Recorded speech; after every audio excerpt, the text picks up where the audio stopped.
19 bilyones ka pesos ang ipuno alang sa katukuran sa ikatulong tulay nga magdugtong sa Dakbayan Sugbo o ingon man sa lungsod sa Cordova.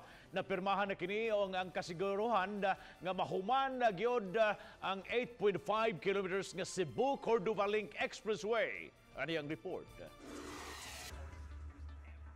Kini ang 30 billion pesos nga iconic Cebu Cordova Link Expressway nga adunay 8.5 kilometros nga magdugtong sa lungsod sa Cordova ug Dakbayan sa Sugbo.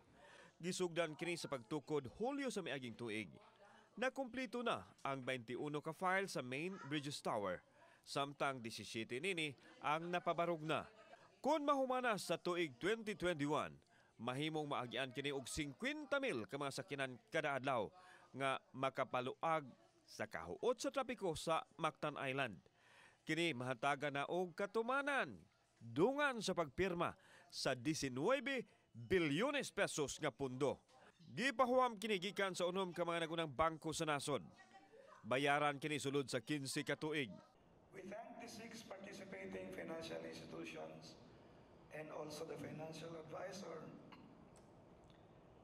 for manifesting their strong support to the project. This financing facility is an indication and a vote of confidence not only for the bright prospects of the project nor the capability of the sponsors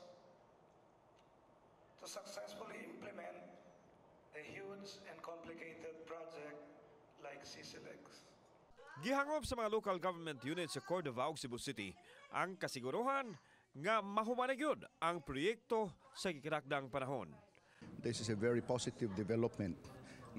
There is no more problem insofar as the funding is concerned. Okay, and the loan agreement is already approved. And this is very good for all of us, the stakeholders, Cebu City and of course Cordova. Cordova will always be grateful to Secretary Adelino Sitoy, whom I am very proud to say, my father, for this historical milestone.